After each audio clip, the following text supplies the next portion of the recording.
Captain America Brave New World is out in theaters this Friday, and Anthony Mackie is the star of it. And today's review of Recommendation of the Week, I choose The Hurt Locker.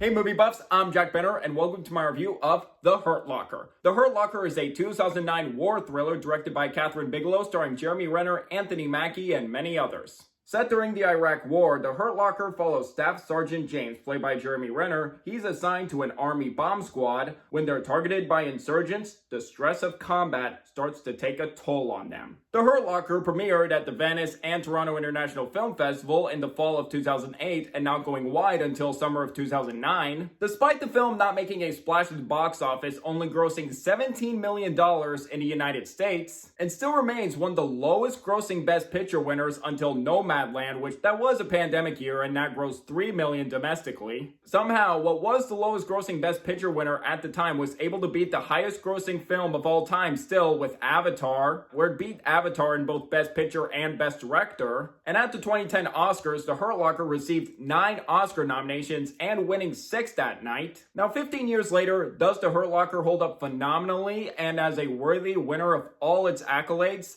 Absolutely. The Hurt Locker is an incredible, brutal, and gripping war film with tremendous filmmaking from Kathryn Bigelow. To start with my pros, the real star of the film is Kathryn Bigelow's direction. She packs such a ferocious punch with her stellar filmmaking here. Bigelow excellently utilizes her directing capabilities with her visceral style to craft a riveting war film, and she would continue this style in other films such as Zero Dark 30, another great film, and Detroit. And if you were to ask me, she is my favorite female filmmaker. I do like Greta Gerwig and Jane Campion, but to me, Kathryn Bigelow is such a force to be reckoned with behind a camera. With her use of zoom-ins, close-ups, and shaky cam, rather than being a distraction, it further enhances the film as an intense experience. And The Hurt Locker is a masterclass in tension building from start to finish. Everything about this movie technically is amazing. From the great editing and the impactful and powerful sound design from every explosion and gunshot, yet it also feels realistic and gritty at the same time. It's evident right from the jump in the opening scene to display the expert filmmaking that put you on the edge of your seat whenever scenes of bomb disarming, intense situations, or insurgents. During our main characters throughout their missions, this movie just takes the tension to an 11.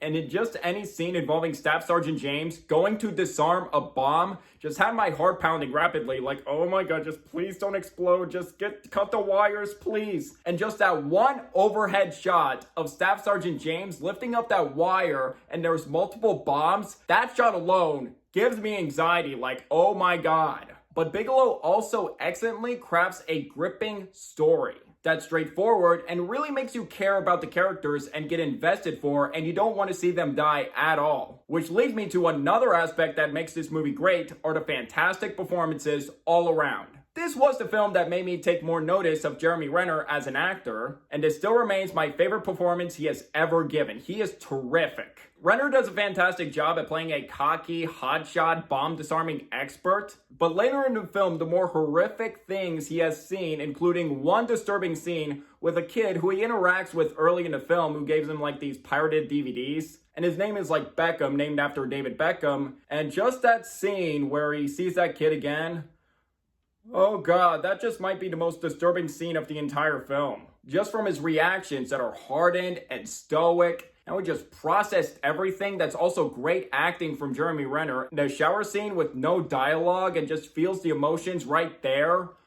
That is one of my favorite scenes of the entire film. And this film rightfully earned Jeremy Renner his first Oscar nomination for Best Actor. I haven't seen Crazy Heart, but I do believe Jeff Bridges gives a great performance in that film, but of the nominees I have seen that year for Best Actor, Renner was my pick to win. And a year later, Jeremy Renner would go on to receive his second Oscar nomination, this time in Best Supporting Actor, for his scene-stealing performance in The Town, another film I highly recommend. And I hope Jeremy Renner receives his third Oscar nomination someday. He would continue to be one of my favorite actors, both in this movie and blockbuster franchises franchises like Mission Impossible 4 and 5, and of course Hawkeye in the MCU. He's always done a great job as that character. And for the subject of today's review, Anthony Mackie gives an excellent supporting performance. A sergeant that James is at odds with throughout the entire film of how they're approaching their ways, and Mackie is great in this film, and particularly on monologue he has towards the end of film.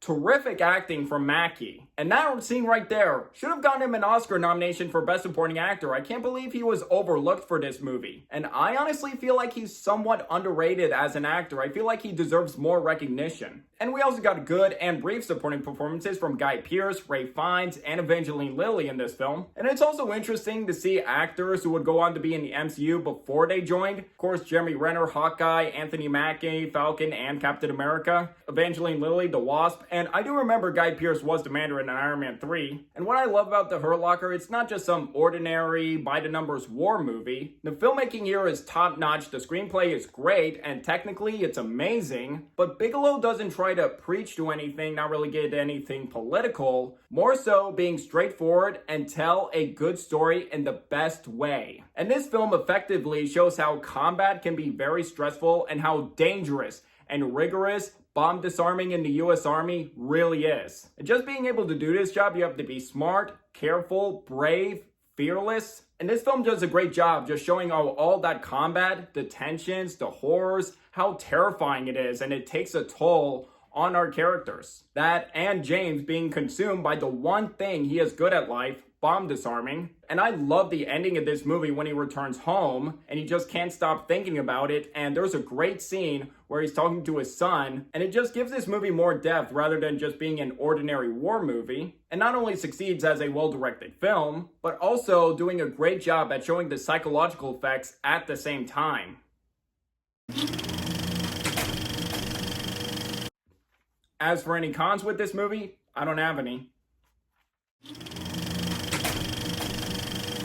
To sum up, The Hurt Locker holds up phenomenally and still remains one of my favorite war films. It's an intense, gripping, and powerful war drama with outstanding direction from Kathryn Bigelow and fantastic performances. If you have seen The Hurt Locker before and thinking about rewatching it, do give it a rewatch. It still holds up. And if you've never seen The Hurt Locker, and if there are later films from Kathryn Bigelow you do like Zero Dark 30, definitely give The Hurt Locker a chance if you like Zero Dark 30, because this movie's worth watching. And I do love a good war movie that's well directed and engaging, and The Hurt Locker is definitely one of them and still remains one of my favorite war films of all time. And now to grade it, I'm going to give The Hurt Locker, but bam!